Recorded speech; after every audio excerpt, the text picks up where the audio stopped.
안녕하십니까. 공병호TV의 공병호입니다. 오늘 여러분들과 함께 최성해 동양대 총장에 관한 이야기를 좀 해보려고 합니다. 여러분이 아시다시피 최성해 동양대 총장은 조국 사건과 관련해서 여러 가지 인상적인 그런 장면을 연출했고, 동시에 오늘을 살아가는 우리들에게도 주는 교훈과 시사점이 풍성합니다. 첫 번째 질문은 권력과 최성해 총장의 접촉입니다. 통화 내용입니다. 동양대 총장상을 위조하지 않았다면 굳이 최성해 총장에게 조국 씨의 부인인 정경심 교수가 전화를 해서 해명 자료를 내달라 이렇게 요구할 필요는 없을 것입니다. 여기서 조국의 아내 정경심 교수가 총장의 허락 없이 총장의 직언을 찍어서 총장 표창장을 딸아이 조민을 위해서 만들었다, 이런 추측이 사실임을 짐작할 수가 있습니다. 9월 7일날 조선일보는 조국 부부와 최성해 총장이 나눈 대화를 최성해 총장과 인터뷰를 통해서 아주 상세하게 공개하고 있습니다.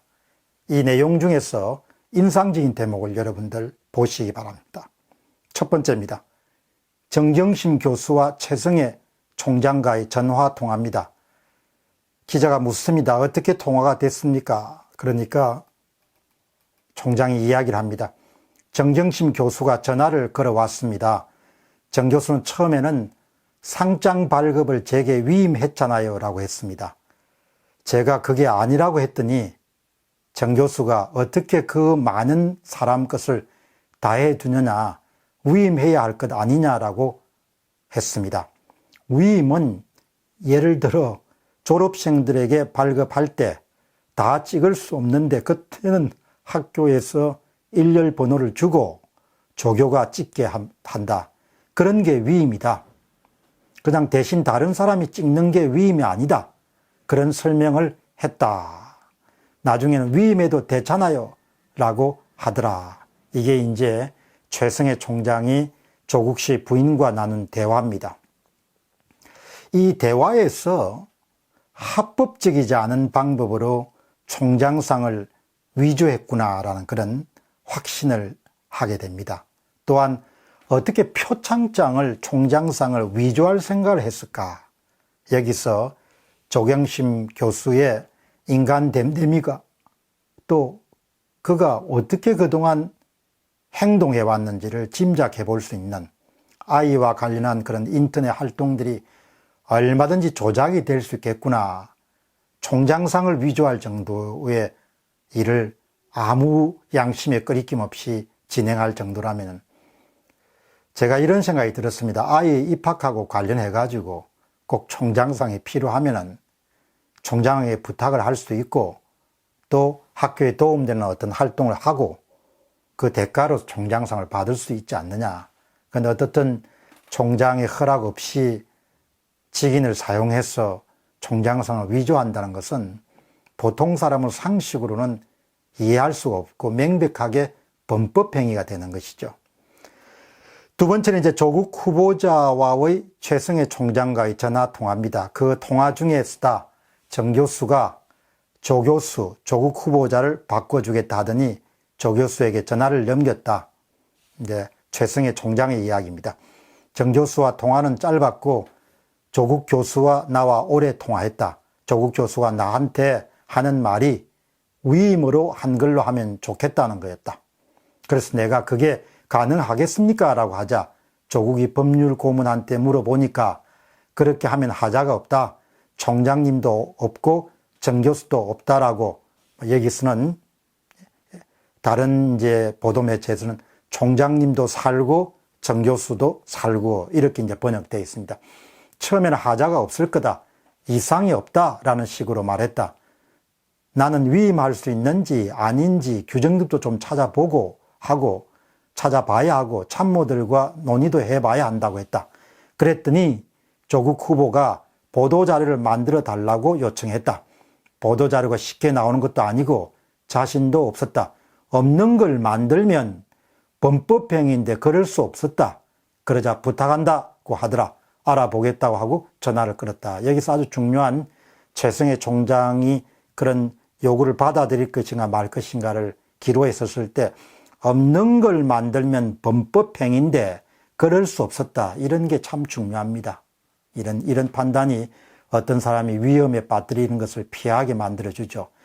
여기서도 이제 최성해 총장의 인터뷰 내용에서 느낄 수 있는 것은 다급한 상황에서 조국 씨가 무리한 요구를 최성해 총장에게 했구나 그런 생각을 하게 되고, 그러나 필요에 따라서 합법이든 불법이든 간에 우선 해명 자료를 만들어낼 수 있다고 생각하는 조국 씨의 법의식에 대해서 무척 놀랍다는 거죠. 그러니까 상대방한테 없는 사실을 만들어 달라는 거죠. 만들면 진실이 되니까 그 거짓을 만들어 달라고 그렇게 요구하는 겁니다. 물론 다급한 상황에서 요청이라고 할 수 있지만 그렇게 보통 사람이면 쉽지가 않을 것 같다는 그런 생각을 하게 됩니다. 여기서도 이제 기간을, 동양대란 기간을 책임지고 있는 최성해 총장의 대처는 대단히 인상적입니다. 없는 걸 만들면 범법행위인데 그럴 수 없었다. 이런 짧은 그런 문장 하나에 최성해 총장이 살아온 그런 인생과 가치관과 인생관과 도덕관과 법에 대한 그런 관점 같은 게 다 녹아 있는 거죠. 못 만든다, 야, 부정으로. 아무리 다급해도. 이렇게 가치 기준이 명확하지 않으면 은폐에 그냥 순간적으로 최성해 총장도 함께 끌려 들어갈 수 있는 위험한 순간이죠. 살아가면서 이렇게 순간적인 판단이 운명을 가를 수 있죠. 그러니까 어떤 사람이 살아가면서 어떤 자신만의 도덕적 잣대나 기준이 명확하지 않으면은 이런 덫에 걸려가지고 순간에 그냥 자신이 평생 동안 만들어 온 것을 다 잃어버릴 수 있는 그런 위험에 처할 수 있죠. 이 대목이 저는 상당히 인상적이었습니다. 그 다음에 이제 세 번째로 조국 후보와의 두 번째 전화 통화가 있었는데, 이제 전화 통화를 전화를 끊고 나서 또 두 번 정도 전화가 더 왔지만 최성해 총장이 시달릴 것 같아서 안 받다가 세 번째 전화가 오기에 이제 그 전화를 받았더만은 그때는 전화를 한 사람이 조국 후보였다고 합니다. 오늘 오전 중까지 보도 자료를 좀 해줬으면 좋겠다 하더라. 그 이야기를 하려고 전화를 다시 했던 거다. 이렇게 이야기합니다. 요약해서 말씀드리면은 다급한 상황이라지만 없는 것을 만들어 달라고 요구하는 부부의 무리한 주장에서 제가 이런 생각을 하게 됩니다. 이 부부는, 이 사람들은 선과 악, 합법과 불법, 옳은 것과 틀린 것, 정의와 부정의, 이런 데 대한 구분이 대단히 모호한 사람들이구나.